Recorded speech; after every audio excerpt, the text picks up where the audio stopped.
My daughter banned me from her Paris wedding because I didn't speak French. That daughter was Stephanie Mitchell, and she was dead wrong. 3 days before her chateau wedding, she was about to discover that her embarrassing bartender father had just canceled her $85,000 wine selection with a single phone call in perfect French. The same father she'd told her French in-laws was too unsophisticated to attend the rehearsal dinner. The same man she'd posted about on Instagram, celebrating how she was upgrading from bartender dad to French sophistication. She had no idea that every bottle of wine at her wedding had been personally sourced by the American consultant her future father-in-law had been praising for months. She had no idea that consultant was me. As I hung up with the vineyard owner and straightened my Blue Moon Tavern uniform, I smiled quietly. Sometimes the best way to teach respect is to show what happens when it's withdrawn. If you're watching this, please subscribe and let me know where you are watching from, because this is the story of how family shame, a $2 million wine empire, and one phone call in flawless French taught my daughter that assumptions can be very expensive mistakes. Let me take you back to where this all started.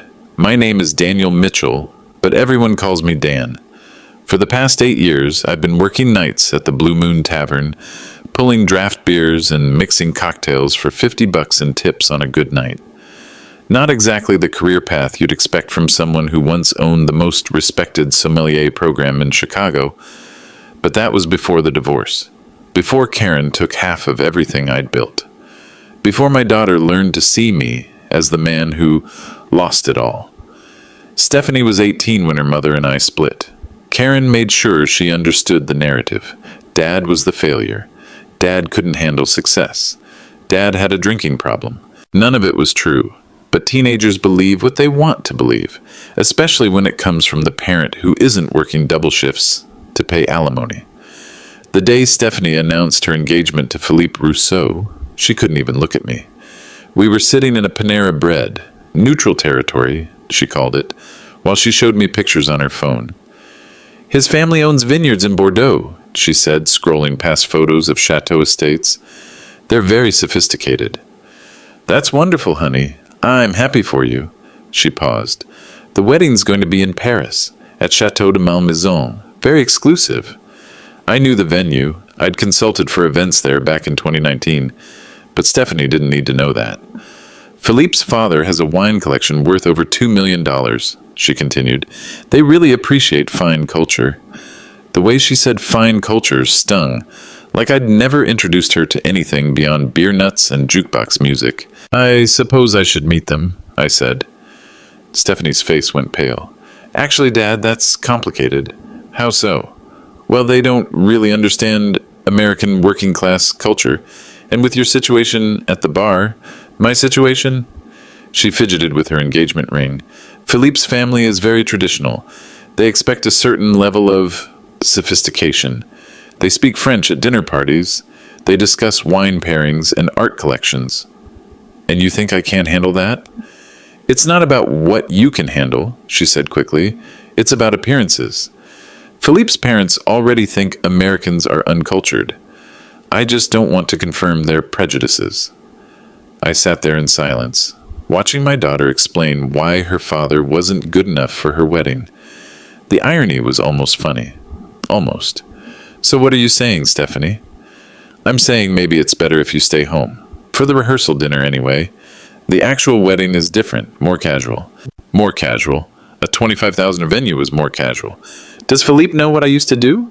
Before the bar? She looked uncomfortable. I told him you worked in restaurants. That's not technically lying. No, it wasn't technically lying. It was just technically humiliating. What about the wine selection for the wedding? I asked. That's usually important for these fancy families. Stephanie's eyes lit up. Oh, Philippe's father is handling all that. He has connections with the best French suppliers. The whole list is supposed to cost around $85,000. $85,000? I kept my expression neutral, but my mind was racing. I knew exactly which suppliers worked with venues like Chateau de Malmaison. I knew exactly which wines would be on that list. I knew because I'd personally sourced half of them. 3 weeks later, Stephanie sent me the wedding wine list. Just thought you'd be interested, her text said. Philippe's father really knows his stuff. Did I? I opened the PDF and nearly choked on my coffee. 1982 Chateau Latour, 6 bottles at $200 each. 2005 Domaine de la Romanée Conti, 12 bottles at $800 each. 2010 Chateau d'Yquem, 20 bottles at $400 each. 2010 Domaine Beaumont Bordeaux Reserve, 50 bottles at $180 each. I stared at that last line. Domaine Beaumont, Henri Beaumont's vineyard. The same Henri Beaumont who'd been calling me Maitre Mitchell for the past 4 years. The same vineyard where I'd personally negotiated every American import contract since 2019. The wine list was impressive, sophisticated, expensive. It was also my work. Every bottle on that list had come through my consulting firm. Every supplier relationship had been built through my connections. Philippe's father wasn't some wine genius with exclusive access. He was buying from the exact same importers I'd been working with for years. The difference was, he was paying retail markup. I was getting wholesale pricing because I'd helped build these relationships from scratch. I scrolled through the rest of the list.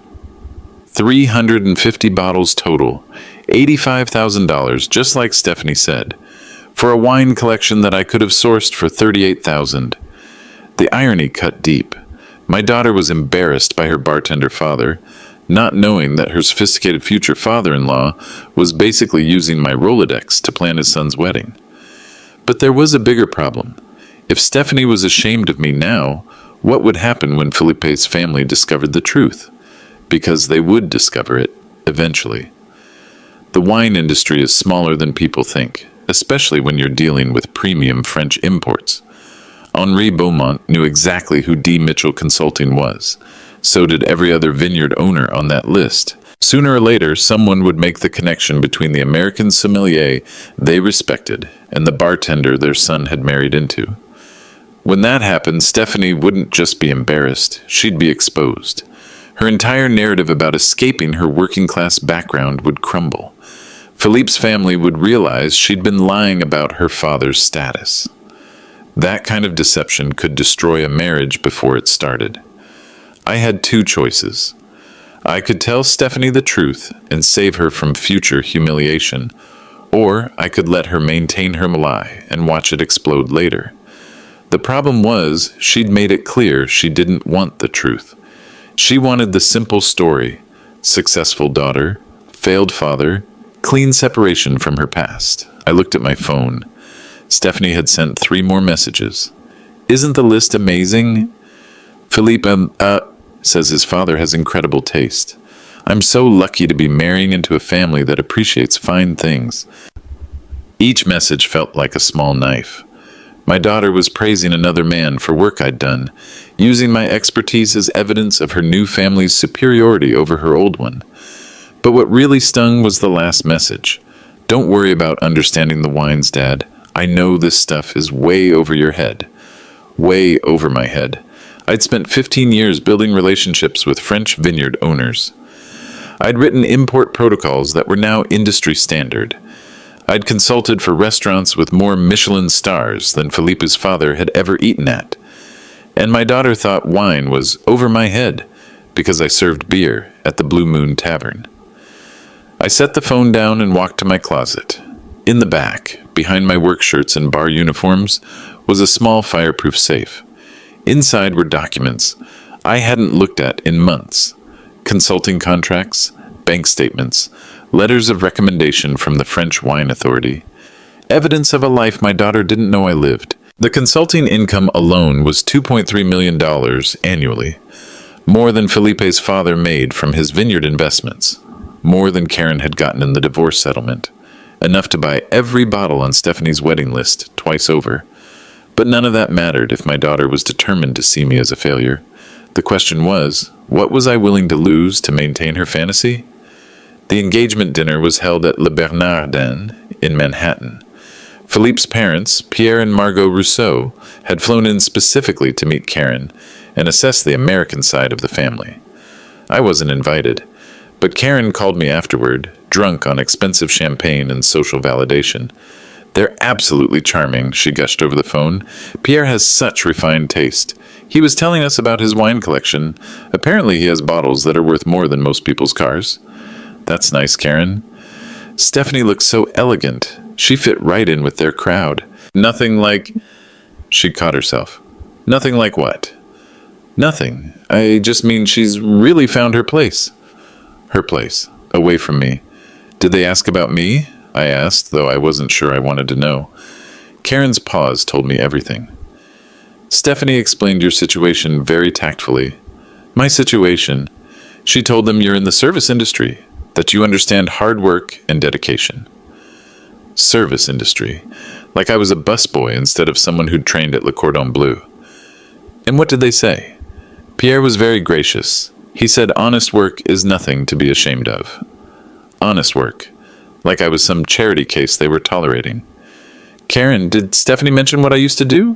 Before the bar? Why would that matter? That was a long time ago. But it did matter, because 3 days later, Philippe's father called me directly.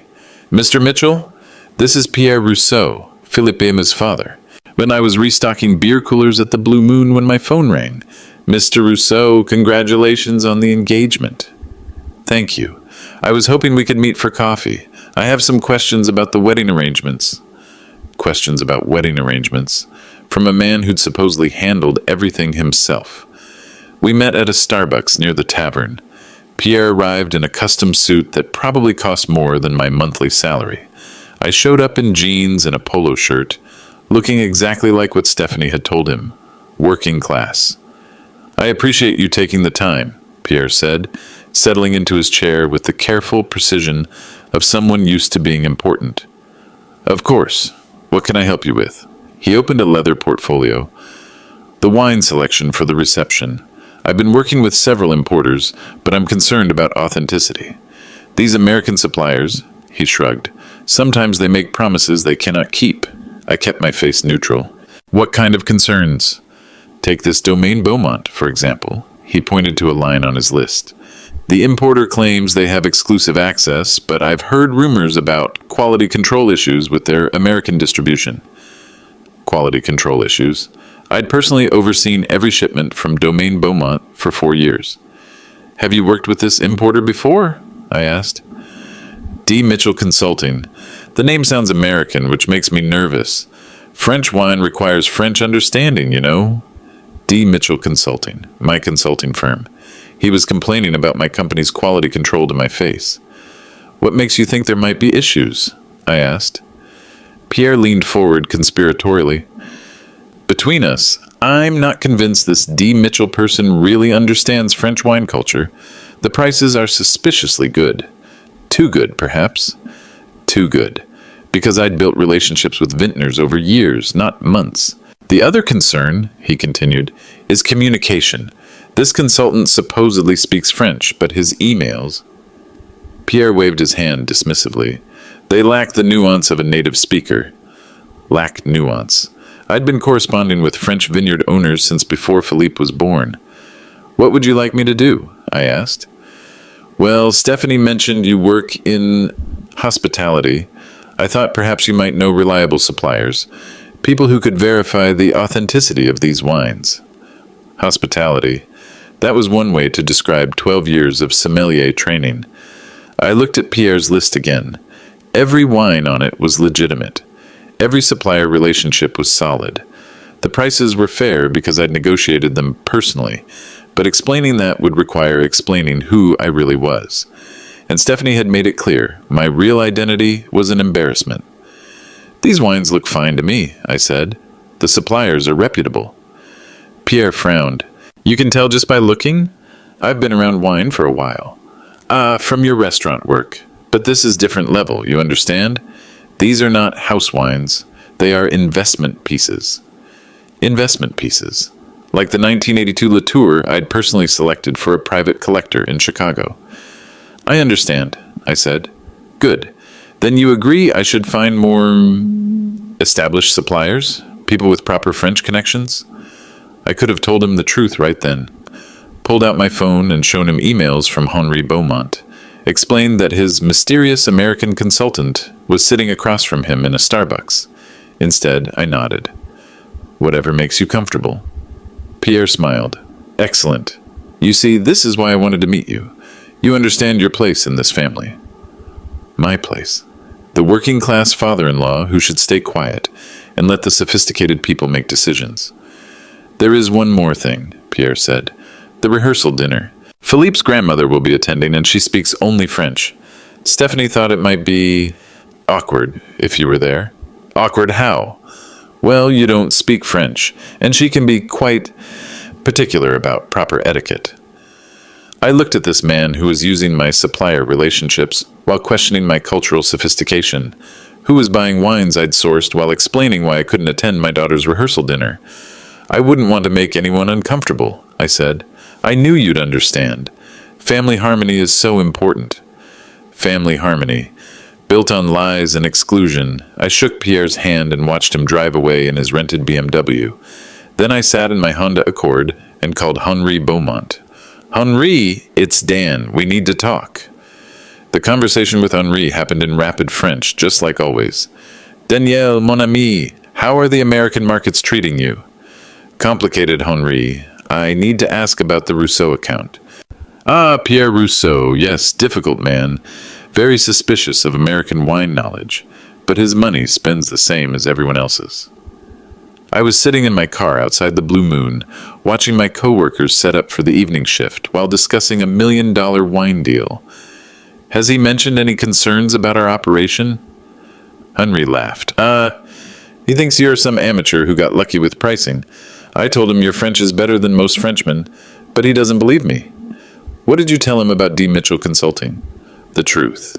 That you have better connections in Bordeaux than anyone in New York. That your taste is impeccable. That working with you's made our vineyard more profitable than 3 generations before us. I rubbed my temples. Henri, there's something I need to tell you. Oh? Pierre Rousseau is about to become my son-in-law. Silence. Then, your daughter is marrying this pompous fool? She doesn't know what I do. She thinks I'm just a bartender. More silence. Henri was a smart man. He understood family complications. This is delicate, he said finally. I may need to cancel the Rousseau allocation. Daniel, that is $85,000 in sales. Plus, if Pierre discovers who you are, then what? Then he realizes he has been lecturing a master about wine while pretending to expertise he doesn't possess. The embarrassment alone might kill him. I almost smiled. Would that be so terrible? For him, no. For your relationship with your daughter, perhaps? Henri was right. If I revealed my identity, Stephanie wouldn't just be embarrassed. She'd realize she'd been lying to her fiancé's family about my background. The sophisticated wine collection she'd been bragging about, sourced by her failed bartender father. What do you advise? I asked. Handle it carefully. Pierre Rousseau has an ego the size of his vineyard, but he's not stupid. If you humiliate him publicly, he'll take it out on your daughter. That night, I opened my laptop and reviewed the contracts. D. Mitchell Consulting had exclusive distribution rights for 15 French vineyards in the American market. Our annual revenue was $2.3 million, with 30% profit margins. The irony was perfect. I'd built a wine empire while working nights at a tavern, and nobody knew. Not my ex-wife, who thought alimony payments came from bar tips. Not my daughter, who was ashamed of my failure. Not Pierre Rousseau, who was paying premium prices for wines I imported at cost. But keeping secrets had consequences. Every month I stayed silent. The lies grew bigger. Stephanie's shame became more entrenched. Pierre's condescension became more pronounced. My phone buzzed. A text from Stephanie. Dad, I know this is hard, but can you please not mention your bar work at the wedding? Pierre's family is very traditional. Just say you're in hospitality consulting or something. Hospitality consulting. She was asking me to lie about being a bartender while I was actually running a multi-million-dollar wine business. I typed back, I'll handle it appropriately. She responded immediately, Thanks, you're the best. I know you want me to be happy. I did want her to be happy, but I was starting to realize that her happiness was built on my humiliation. The next email in my inbox was from Antoine Moreau, head sommelier at Chateau de Malmaison. Danielle, I understand you have a personal connection to the Rousseau wedding next month. Should I expect any complications? Antoine had trained under me in Chicago before returning to France. He knew exactly who D. Mitchell Consulting was. No complications, I wrote back, but keep the invoice documentation handy. Of course. The wine selections are excellent, by the way. Your taste remains impeccable. My taste, my selections, my relationships. For Pierre Rousseau's son's wedding to my daughter, who was ashamed that I couldn't appreciate fine things. The game was getting interesting. The public humiliation started on Instagram. Stephanie posted a photo from her bachelorette party in Paris, surrounded by Philippe's female cousins and childhood friends. The caption read, "Upgrading from bartender dad to French sophistication. These ladies know wine like my father knows beer taps. Finally found my people. Upgrading from bartender dad." The post got 247 likes and dozens of comments. I screenshotted it before I could stop myself. "Your new family looks amazing. Living your best life. So classy compared to your old life." My daughter had made our relationship a public joke. Her followers were celebrating her escape from me. But it got worse. Karen shared the post on Facebook with her own commentary. "So proud of Stephanie for breaking the cycle. Sometimes we have to leave behind what doesn't serve us." Breaking the cycle. Leaving behind what doesn't serve us. I was the cycle that needed breaking. The comments on Karen's post were even more brutal. "Good for her. Kids don't have to repeat their parents' mistakes. Smart girl. Marrying up is the best revenge. At least one member of that family figured out how to succeed." I sat in my car outside the Blue Moon, reading strangers celebrate my daughter's rejection of me. 47 people had liked Karen's post. 47 people who thought they understood my life based on my ex-wife's public narrative. That evening, Philippe called me. "Mr. Mitchell, we need to discuss the wedding arrangements." "What about them?" "Well, my family has some concerns about the guest list. Specifically, some of your friends from the, tavern." I hadn't invited anyone from the tavern. My guest list was 3 people. Myself, my brother Tom, and my college roommate Steve. "Which friends are you concerned about?" I asked. "Stephanie mentioned you might invite coworkers, people who might not understand the formality of a French wedding." People who might not understand formality, like I was planning to bring a biker gang to Chateau de Malmaison. "Philippe, I'm not inviting anyone who would embarrass your family. I'm sure you're not intentionally, but sometimes working class people have different standards for appropriate behavior." Working class people. He said it like I was a different species. "What standards are you worried about?" "Well, dress code, for example. My cousins have heard that American bar workers often wear casual clothing to formal events." "I own a suit." "Of course, but is it appropriate for a chateau wedding? These events have very specific requirements." I was quiet for a moment. This kid was lecturing me about dress codes for chateau weddings while wearing his father's money like a costume. "Philippe, what would you consider appropriate?" "Well, my father suggested we might provide some guidance, perhaps help with selections, to avoid any awkwardness." "Help with selections." They wanted to dress me like their charity case. "That's generous, but I'll manage." "Are you sure? Because Stephanie is quite anxious about presentation." Presentation. I was an embarrassment that needed to be managed.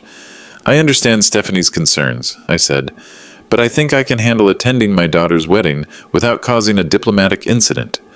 Philippe's voice got tighter. "Mr. Mitchell, I hope you understand how important this day is for our families. Any disruption would be very unfortunate." "What kind of disruption are you expecting?"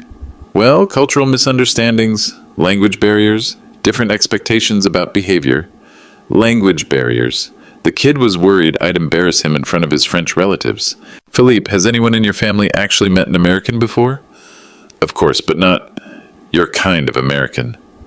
"My kind of American. Blue collar, working class, inferior." "What kind of Americans has your family met?" "Well, business associates of my father's, wine industry professionals, people with Education. People with education. Like I'd never read a book or taken a class. I see. And you're worried I'll what, exactly? Start a bar fight at the reception? Don't be ridiculous, but you have to understand this isn't a casual American celebration. There are protocols, expectations, such as, well, the wine service, for example. There will be specific varietals paired with each course. It's quite sophisticated. Sophisticated wine service. At a wedding where I'd personally selected every bottle. Felipe, what if I told you I know something about wine? He laughed. Not a mean laugh, just genuinely amused. Mr. Mitchell, I'm sure you know beer and cocktails very well, but this is different. These are wines worth hundreds of dollars per bottle. Hundreds of dollars per bottle. Like the 1982 Latour worth $1,200 that I'd sourced specifically for his wedding. What makes you think I don't understand expensive wine?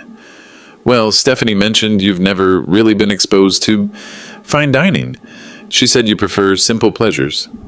Simple pleasures. My daughter had told her fiancé I was too unsophisticated to appreciate good wine. Philippe, who selected the wines for your wedding? My father, of course. He has connections with the best French suppliers. The list cost over $80,000. Impressive. What's your favorite selection?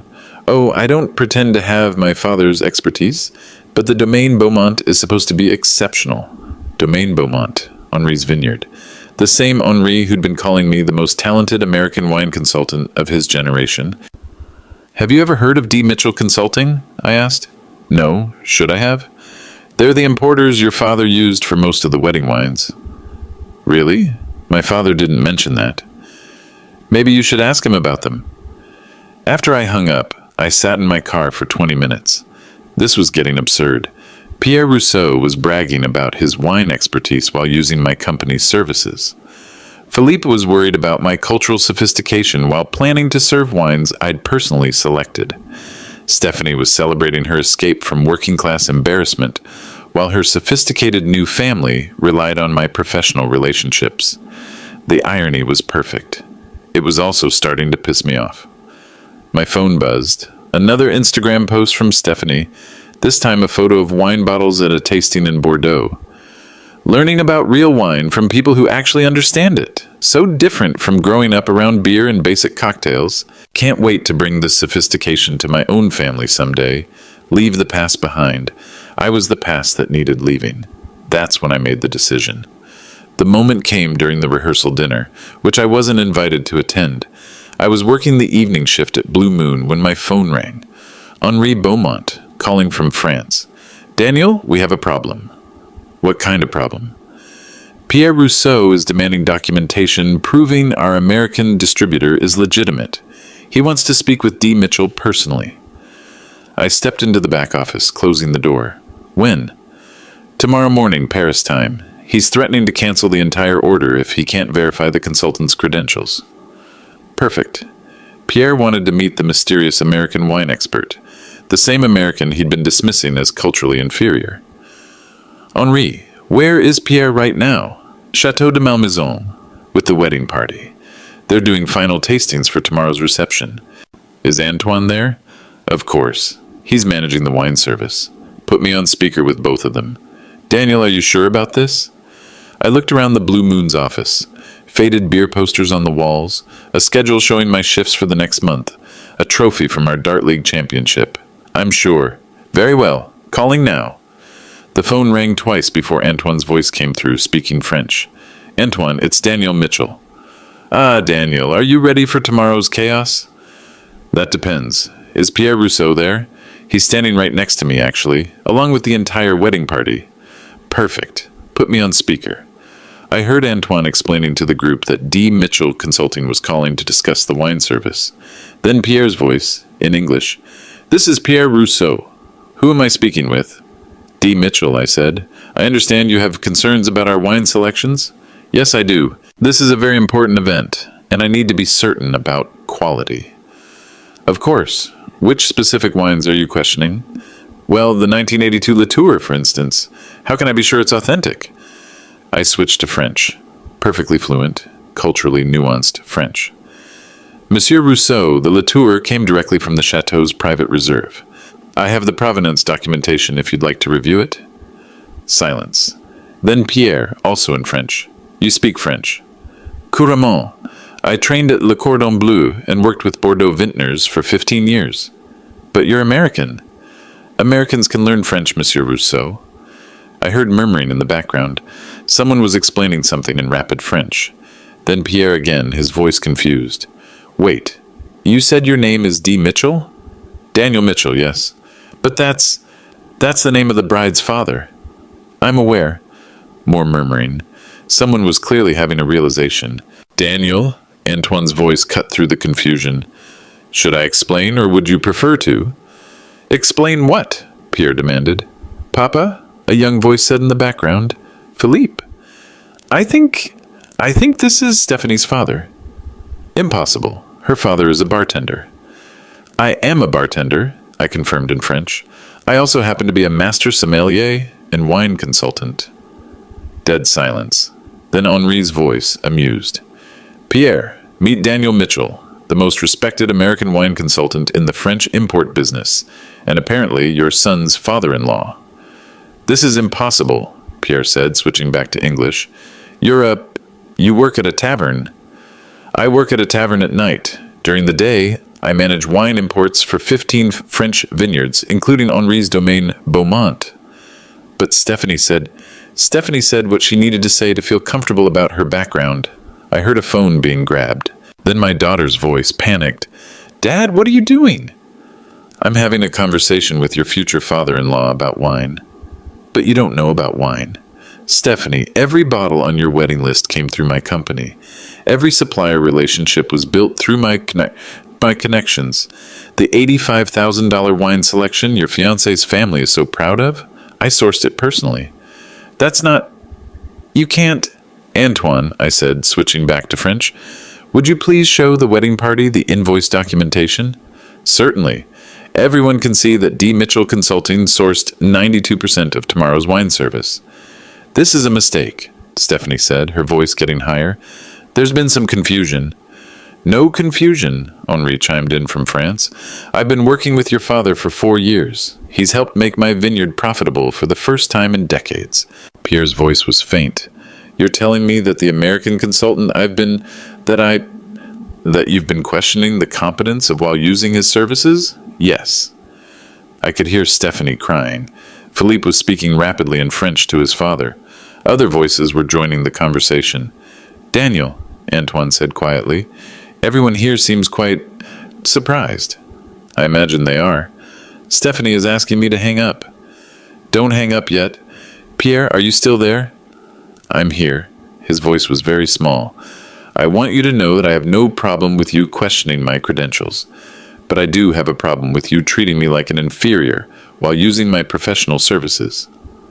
I didn't know. Of course you didn't know, because my daughter told you I was just a bartender with no education or sophistication. Dad, please. Stephanie's voice was desperate now. Stephanie, you told your fiancé's family that I don't understand wine. You posted on social media about upgrading from your bartender father. You banned me from the rehearsal dinner because I supposedly don't speak French. I was trying to protect you. Protect me from what?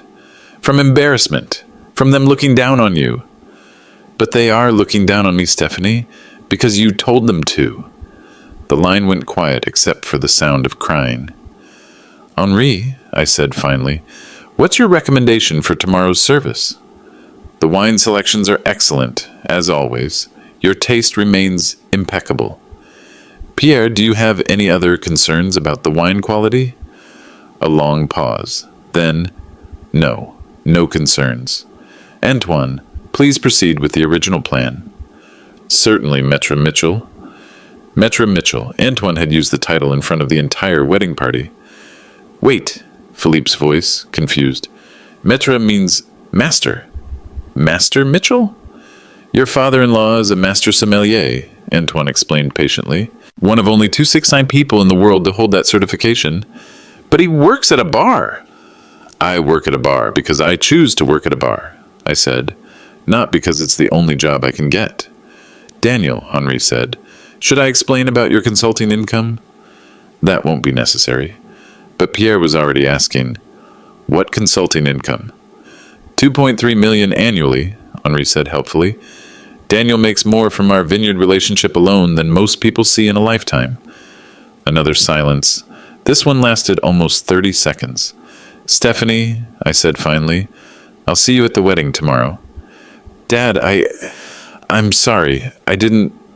We'll talk later. I hung up and walked back to the bar where my coworkers were handling the evening rush without me. Everything okay, Dan? Asked Tommy, our head bartender. Family stuff, nothing I can't handle. My phone was buzzing with texts from Stephanie, but I ignored them. Tomorrow was going to be very interesting. The next morning, I made the call. It was 6 a.m. in New York, noon in Paris. The wedding was scheduled for 4 p.m. French time. Henri answered on the first ring. Daniel, I've been expecting your call. I need to cancel the Rousseau allocation. All of it? All of it. Henri was quiet for a moment. That's $85,000 in lost revenue. I understand. And it's 12 hours before the wedding. I understand that too. Daniel, are you certain about this? I thought about Stephanie's Instagram posts, her celebration of upgrading from her bartender father, Pierre's lecture about cultural sophistication while using my professional services, Philippe's condescending explanations about wine complexity. I'm certain. Very well, I'll contact Antoine immediately. Thank you. Daniel? Yes? For what it's worth, I think you're handling this with remarkable restraint. How so? Any other man would have humiliated them publicly. You're simply removing your support. Henri was right. I wasn't trying to destroy Stephanie's wedding. I was just refusing to subsidize her embarrassment about me. 20 minutes later, Antoine called. Daniel, I've received Henri's message. The wine cancellation is confirmed. What are the replacement options? For a wedding this size on 12 hours' notice, the venue has a standard selection. House wines mostly. Nothing approaching the quality of your original choices. What's the cost difference? Your selection was worth $85,000. The replacement wines will cost about $4,000. $4,000 instead of $85,000. The price difference between expertise and panic buying. Antoine, is the wedding party aware of the cancellation yet? Pierre discovered it an hour ago when he called to confirm delivery timing. He's not handling it well. And Stephanie? She's been calling the venue every 15 minutes, asking if there's been a mistake. There hadn't been a mistake. This was exactly what I'd intended. Antoine, one more question. Has anyone asked why the wines were canceled? Pierre demanded an explanation. Henri told him that D. Mitchell Consulting was withdrawing services due to contractual concerns. What kind of contractual concerns? Respect for professional relationships. Henri was quite specific about that. Perfect. Pierre would understand exactly what that meant. My phone rang. Stephanie calling from Paris. Dad, there's been a terrible mistake with the wine. What kind of mistake? All the good wines have been canceled. The suppliers say there were contractual problems. That's unfortunate. Can you help us? Do you know anyone who might have connections?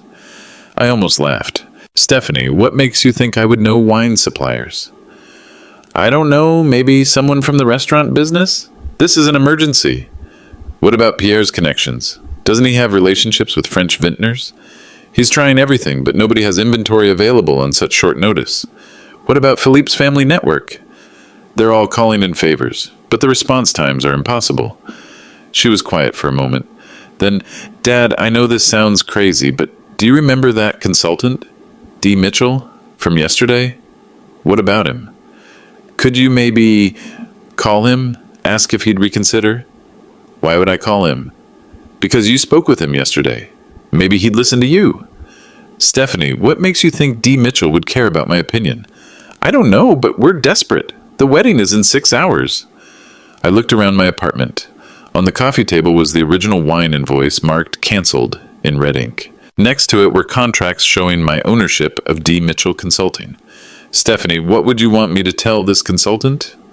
Tell him we're sorry. Tell him we didn't mean to offend anyone. Who did you offend? I don't know. Pierre says there were respect issues, but nobody will explain what that means. Respect issues. Henri had been diplomatic in his phrasing. Stephanie, if I did call this consultant, what would you want the outcome to be? I want the original wine list restored. I want my wedding to be perfect. And what would you be willing to do to make that happen? Anything, Dad. I'll pay whatever it costs. I'll apologize to whoever was offended. Just please help me fix this. You'll apologize? Yes. If someone was disrespected, I'll make it right. What if the person who was disrespected was someone close to you? What do you mean? What if you had been disrespecting someone in your own family and the consultant found that unacceptable? Long silence. Dad, are you saying... I'm saying respect goes both ways, Stephanie. Oh my God. Dad, you're the consultant? I'm the consultant. But how is that possible? Because the world is more complicated than you thought. She was crying now. Can you fix the wine situation? I can. But first, we need to have a conversation about respect. The wedding reception became a case study in improvised damage control. By 3 p.m., 1 hour before the ceremony, Antoine had managed to source enough decent wine to avoid complete disaster. Not the carefully curated selection I'd originally provided, but respectable bottles that wouldn't embarrass anyone. The cost difference was brutal. Pierre had paid $85,000 for premium wines. The replacement selection cost $42,000 for half the quantity and a fraction of the quality. More importantly, the social dynamics had shifted completely. I arrived at Chateau de Malmaison wearing a custom Armani suit I'd bought for industry events. Not the charity case outfit Philippe's family had been expecting. Antoine greeted me personally at the entrance. Maître Mitchell, welcome to Chateau de Malmaison. Thank you, Antoine. How are the preparations proceeding? Smoothly, considering the circumstances. We spoke in French, naturally. Several wedding guests overheard the conversation, including Philippe's grandmother, who had supposedly been too sophisticated for me to meet. Excusez-moi, she interrupted in French, but are you the sommelier who consulted on the original wine selection? I am, I replied in perfect French. Your choices were exceptional. I was particularly impressed by the Latour selection. Thank you, madame. Your grandson has excellent taste. She looked confused. My grandson? Oh no, Pierre selected those wines. Actually, Pierre purchased wines that I had sourced and recommended. Her eyebrows went up. You are American? I am. But your French is impeccable. Merci beaucoup. She turned to Pierre, who had been standing nearby looking increasingly uncomfortable. Pierre, this is the American consultant you've been praising? Yes, maman. The one whose expertise saved our vineyard investment last year? Pierre's face was turning red. Yes. And he's Stephanie's father. Philippe's grandmother looked at Pierre for a long moment. Then she looked at me. Monsieur Mitchell, I understand there was some confusion about your background. Some confusion, yes. My apologies. We were given incomplete information. She shot a pointed look at Pierre, who was studying his shoes. Think nothing of it, madame. The ceremony proceeded without incident. Stephanie looked beautiful, Philippe looked nervous, and Pierre looked like he was digesting something bitter. But the real reckoning came during the reception. The wine service was adequate but unremarkable. Guests who had been expecting world-class vintages were politely disappointed. Several attendees asked about the wine selections, having heard rumors about the premium list that had been canceled. Pierre found himself explaining repeatedly that there had been supplier issues without being able to elaborate. Meanwhile, I was having animated conversations with several French guests about wine regions and vintage years. Word spread quickly that the American father of the bride was actually a sommelier with impressive credentials. Philippe's uncle, a collector himself, sought me out specifically. Monsieur Mitchell, I understand you work with Domaine Beaumont. I do. Their American distribution has been remarkable. Do you know who handles their consulting? I handle their consulting. His eyes widened. You are D. Mitchell? I am. But Pierre said you work in a tavern. I work in a tavern as well. Different aspects of the hospitality industry. He nodded thoughtfully. May I ask why the original wine selection was canceled? Professional disagreements about respect and communication. Ah, I see. He didn't see, but he was polite enough not to probe further. The most awkward moment came during the father of the bride speech. I kept it brief and diplomatic. Marriage is about discovering who your partner really is, beneath the surface assumptions. Philippe and Stephanie are learning that discovery requires both honesty and respect.